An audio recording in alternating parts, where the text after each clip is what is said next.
Malaikat itu di apa? Malaikat itu kan yo duwe pikiran. Terus iblis yo duwe pikiran. Sing padha-padha pikiran iku ya rada bener iblis pikirane lho. Tapi nurute bener malaikat. Jadi umpama agama kanut pikiran ya bener iblis. Berarti cara berpikir iblis itu Adam itu sangka lemah, aku sangka api. Berarti keren aku. Nah cara pikirannya malaikat itu serah mikir bombol yonti dikongkon yo man. Jadi agama ini sanat. Agama ini seorang lagi nopo sanat. Sakjane cara tauhid ya keberatan. Aku ono istilah Baitullah ya keberatan. Baitullah maknane omahe Allah sing takok. Allah manggon wirdi ning Ka'bah. Jadi kita harus ngikuti ulama. Dikatakan Baitullah itu nama penghormatan. Sesuatu itu mulia maka disebut Baitullah. Bukan berarti Allah nempat di situ. Mergo Allah tidak butuh napa tempat. Jadi itu kan jelimet, Bang. Lagi-lagi yang tahu itu ulama. Masjid ya dikatakan Baitullah. Nah misalnya iki masjidnya pangeran, malah nambah mana nih lucu. Masjidnya pangeran, jadi iki tempat sujudnya pangeran. Nah, kacau kan? Tapi berhubung ra paham alhamdulillah dong namun iki masjidnya pangeran. Jajal mana nih bahasa Arab? Iki masjidnya pangeran, makna nih terjemah. Iki tempat kacau.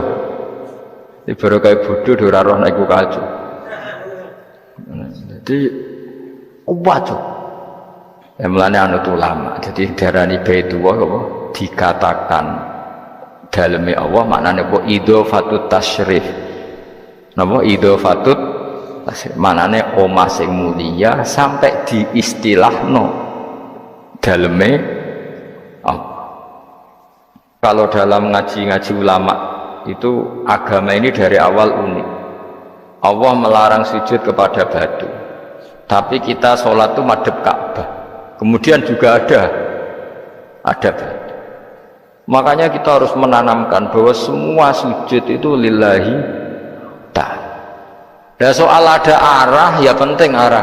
Mau arah madhep segoro kidul repot. Jadi arah itu mau dipakai kesepakatan untuk menunjukkan kalau kita muslim arahnya sujud itu ke Ka'bah, tapi tetap sujud kita hanya lillahi ta'alanya karena Nabi nanti takut Yahudi Muhammad nak langit bumi itu sebenarnya hancur pas kiamat terus manusia sing mati mulai ini Adam sementara tidak kok endi jadi kita nak takut ngono mirip so mirip Yahudi nak mirip Sugair apa nak mirip Ngambure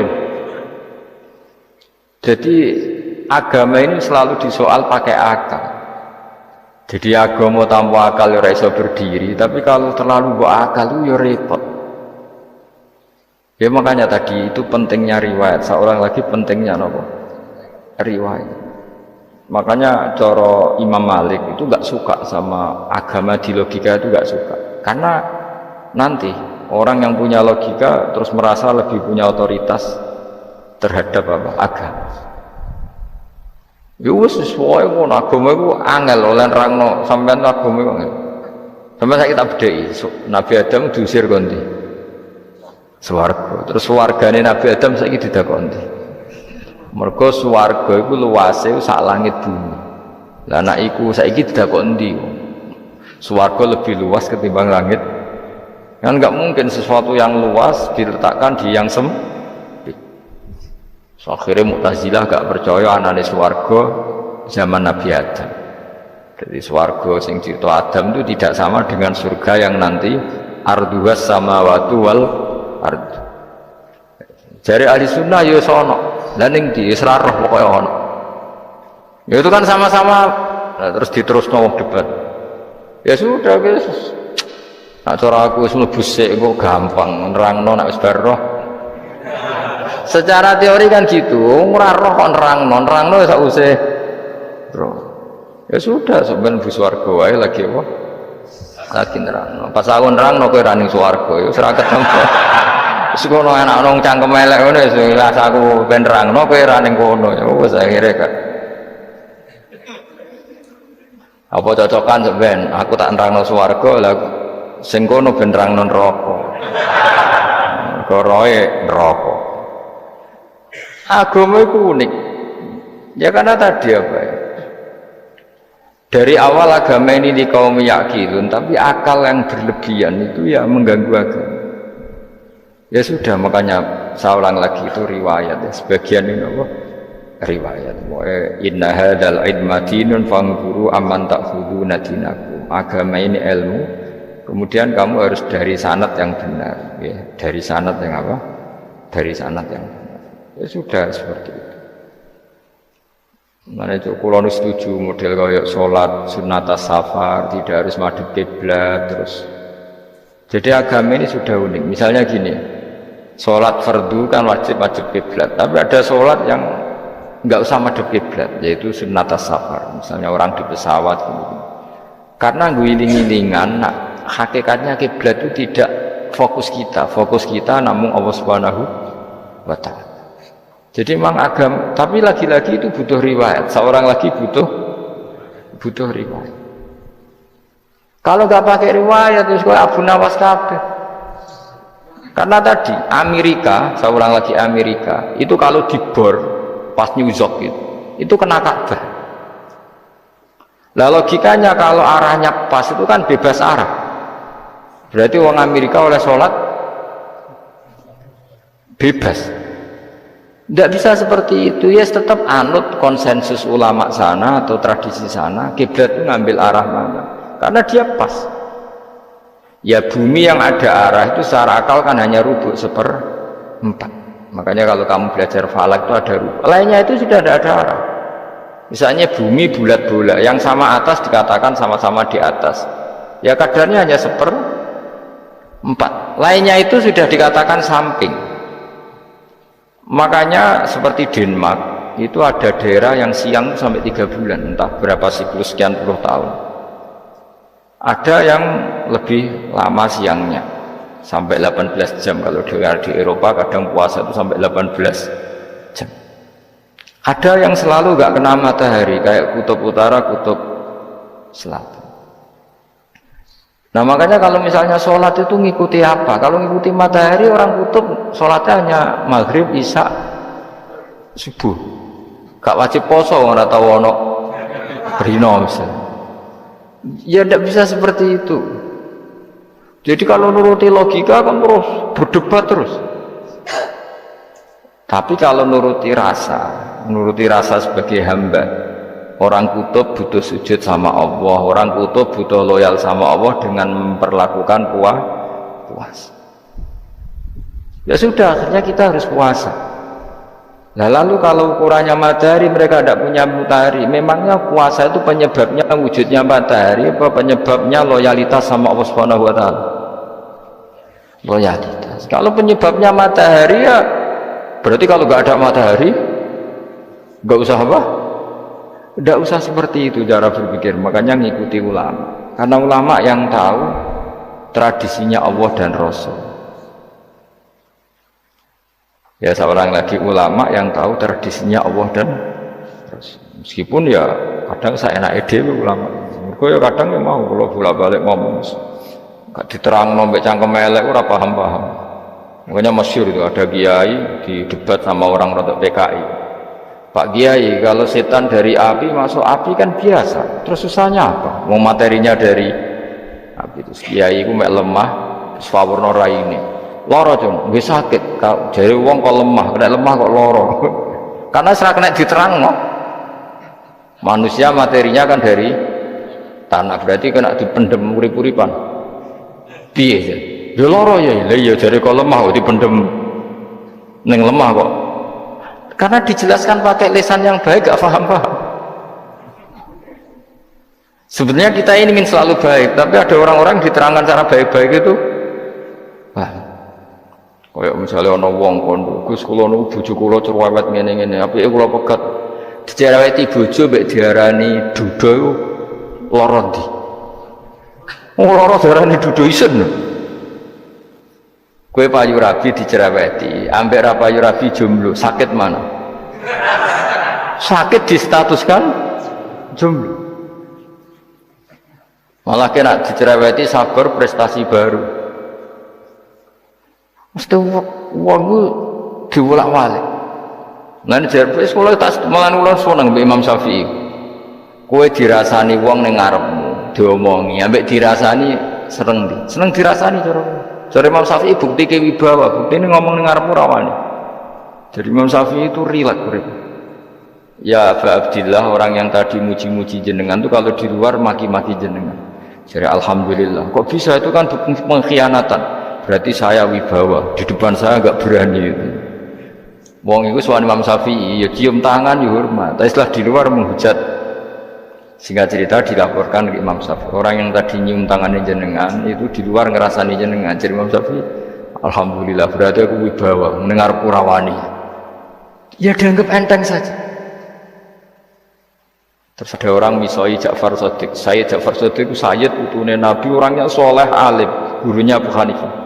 Di antaranya gurunya Abu Hanifah itu Sayyid Ja'far Shadiq. Itu kalau dihujat orang diomongin, dimaki-maki, sampai ke rumah. Pas mau masuk rumah, kamu masih ingin maki-maki saya? Iya. Tak tunggu sampai selesai. Setelah selesai, sudah sampun, sudah. Masih emosi orang, sudah. Kamu misoi saya berdasar apa yang kamu ketahui. Yang tidak kamu ketahui lebih banyak, maka saya tunggu.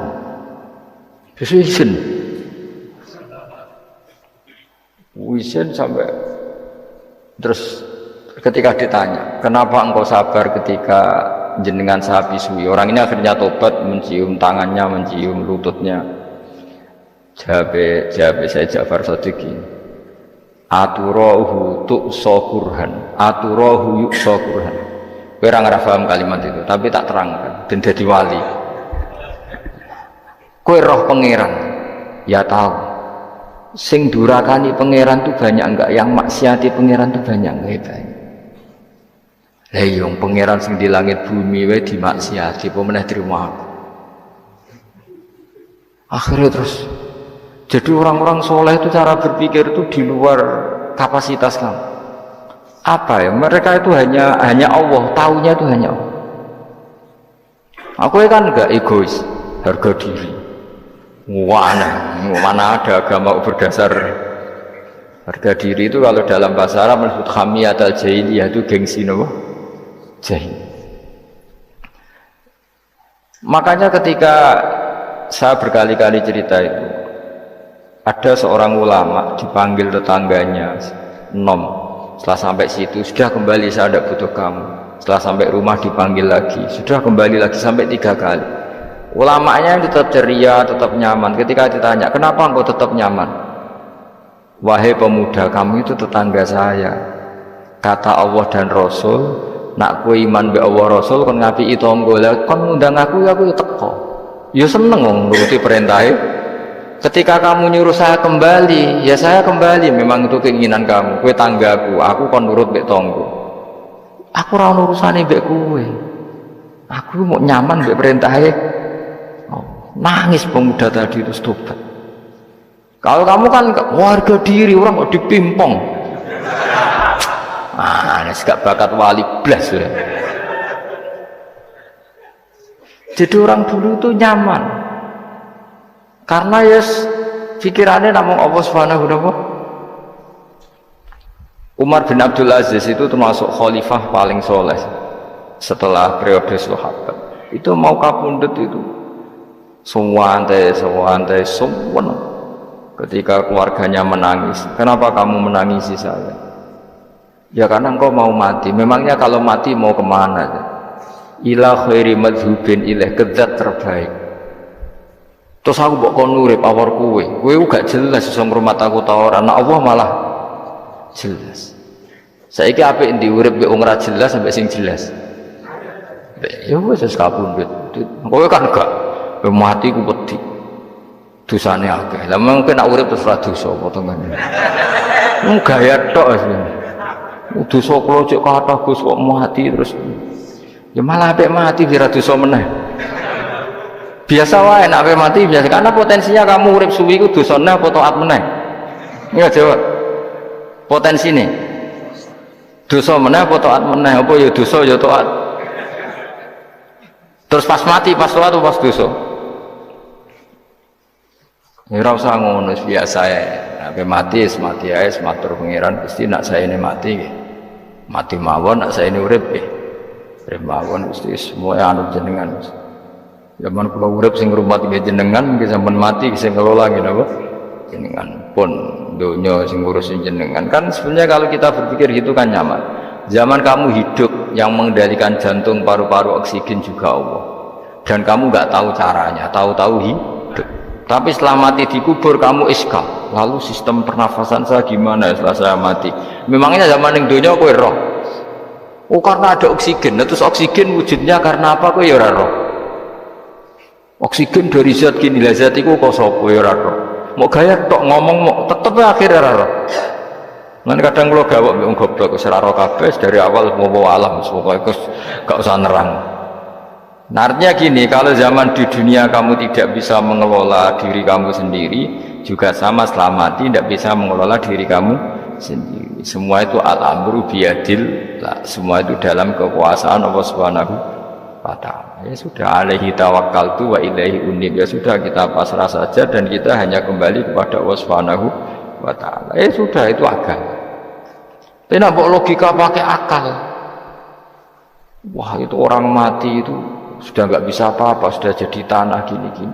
Nah, masalah TK yang ngerti, jadi tanah itu tidak bisa apa-apa. Tapi masalahnya kita ini dikendalikan oleh zat yang bisa mengelola semua, yaitu Nabi Adam diciptakan juga dari tanah. Ya sudah, hanya berdasar riwayat itu yang kita akhirnya meyakini setelah kita mati juga bisa hidup lagi. Iki rasa khawatir, iblis itu ya iblis ya lemah. Nyatane ya kowe tetap ngaji jalalan. Berarti orang sukses menyesatkan. Kodang di kowe iblis. Ya kodang sampean, kon ra ngaji tetap ngaji. Kon paham tetap ra paham. Berarti iblis itu enggak keren loh.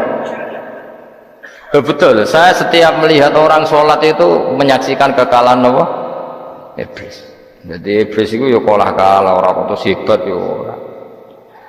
Biasa mawon, ora usah sing hebat ya namung pangeran. Dari awal iblis wis menyerah ngadepi orang sing ikhlas. Ikhlas itu dimulai dari awal.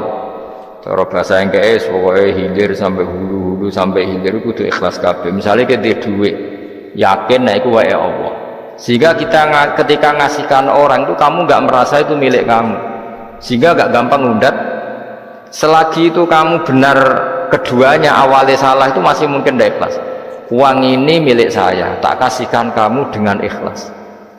Kalimat milik saya ini menjadikan suatu saat kamu jadi undat-undat karena milik saya. Tapi kalau ikhlasnya dari depan, uang ini milik Allah, ilmunya bahak milik Allah, terus tak kasihkan kamu juga hambanya. Dari awal kan merasa lah saya tidak punya apa.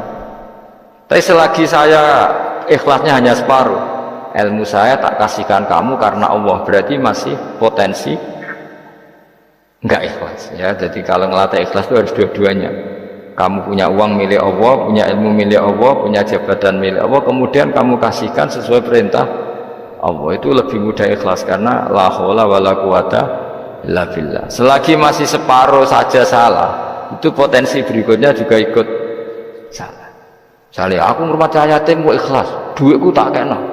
Kata duitku itu menjadikan suatu saat dulu tak rumat tuh saiki jebule lali aku. Tapi kalau alhamdulillah saya pernah digerakkan Allah ngurmat yatim dengan milik Allah juga, sehingga kita sekedar pernah melakukan ketaatan ini senang. Nggak penting berikutnya anak yatim ini nanti peduli kita apa enggak, nggak penting. Yaitu ikhlas ya. Ikhlas itu sesuatu yang semuanya lillahi ta'ala. Inna sholati wa nusuki wa mahyaya wa mamati lillahi rabbil alamin. Masyhur itu khilafnya ulama, apakah malaikat itu termasuk umatnya Kanjeng Nabi Muhammad SAW? Ada ulama yang mengatakan cara pandang Nabi diutus itu untuk mensolehkan yang tidak soleh atau mensolehkan yang potensi tidak soleh. Kan orang itu ada dua, ada yang memang tidak soleh disolehkan, ada yang potensi tidak soleh, sebetulnya sudah soleh tapi potensi juga tidak soleh, terus disolehkan. Nah malaikat ini kan tidak berpotensi maksiat, sehingga agak butuh nabi. Seorang lagi malaikat itu kan nggak mungkin tidak soleh, selalu soleh, berarti nggak butuh nabi. Itu cara pikiran Imam Suyuti, sehingga dia mengatakan Quran itu memperingatkan semuanya kecuali malaikat, karena malaikat tanpa diperingatkan sudah soleh. Tapi kata ulama yang lain tidak seperti itu. Malaikat tetap senang sebagai umatnya Rasulullah Shallallahu Alaihi Wasallam karena butuh status tasyrif. Tasyrif itu keren. Nanti takut itu melok kelompok isopo, melok kelompok Kanjeng Nabi Muhammad Shallallahu Alaihi Wasallam. Sehingga kalau nanti ditanya Allah, mimman anta misalnya, min ummati habibika Muhammad, itu keren. Kayak termasuk umatnya kekasihmu Nabi Muhammad Shallallahu Alaihi Wasallam. Lalu kamu ngikuti apa? Yo min ahsani kitabik, mengikuti kitab terbaikmu ya Allah. Sehingga mereka ikut umatnya Nabi bukan karena disolehkan, tapi karena tasrif, satu kehormatan. Itu yang diikuti ulama. Tradisi kita ahli sunnah ngikuti yang pendapat itu, ngikuti bahwa malaikat pun suka dikategorikan umatnya Kanjeng Nabi Muhammad Sallallahu Alaihi Wasallam karena nambahi tasrif. Nambahi apa? Tasrif. Masyhur itu Imam Suyuti dalam hal ini kita ngikuti ulama mayoritas, bukan ngikuti yang ini. Masyhur kan Jibril ditanya, kan itu ketika Jibril ketemu Nabi Muhammad ditanya, untungnya apa kamu jadi safir? Safir itu kira-kira terjemahan bebasnya panitia saya. Jibril itu kan ya jauh dari langit turun bumi, dari langit itu kan jauh. Terus kamu untungnya apa? Karena Jibril itu tahu betul peristiwa yang pernah dilakukan Allah, yaitu kayak apa malaikat yang di langit bisa diusir karena kesalahan tertentu. Malaikat yang sok suci kayak siapa itu Harut Marut juga dihinakan seperti itu. Dan Jibril tahu betul Allah itu yafalu ma yes. Jadi yang sekarang malaikat bisa saja jadi pokoknya tahu betul Allah bisa melakukan apa saja. Karena Jibril tahu betul Allah, karena dia ketua malaikat. Kan kita tahu misalnya ada sejarah siapa? Harut Marut, dari malaikat menjadi hina seperti itu. Terus Jibril akhirnya tanya, ya sudah, Jibril punya apa? Terus ditanya Nabi, kamu untungnya apa setelah jadi safir saya, jadi panitia yang ngurusi wahyu? Terus kata malaikat Jibril, saya tidak pernah merasa aman. Apakah saya selalu dalam posisi ini, posisi terhormat, kecuali setelah menjadi safir, menjadi pelayan kamu, ketika aku distatuskan oleh Allah apa itu, innahu laqaulu rasulin karim dzi quwwatin indadil arsy makin muta'in sama amin. Terus ganti fa amin tu ba'du, baru setelah itu saya merasa aman, bahwa posisi saya aman karena Quran itu abadi ila yaumil qiyamah ila mala mi'adalah. Pokoknya Quran itu abadi, dan di Quran itu saya distatuskan muta'in sama amin. Berarti saya merasa aman, tidak akan dirubah kestatusan saya malaikat semenjak saya jadi safirmu. Intinya Jibril juga mendapat kehormatan karena ngitmai Quran. Paham ya? Makanya kita di sini mengatakan ini pendapat Imam Suyuti, tapi hampir semua ulama berpendapat apa? Malaikat pun ikut mendapat berkahnya Kanjeng Nabi Muhammad Shallallahu Alaihi Wasallam. Jenenge apa? Berkah tasrif. Napa berkah napa? Tasrif. Jadi punya status kehormatan. Nah, yang dikatakan Imam Suyuti itu murni logika. Murni logika tadi, yang namanya Quran itu memberi peringatan supaya nggak soleh menjadi soleh, dan malaikat tidak butuh itu karena sudah selalu soleh ya. Jadi itu logika saja, tapi kita berkeyakinan malaikat pun butuh, tapi untuk kehormatan.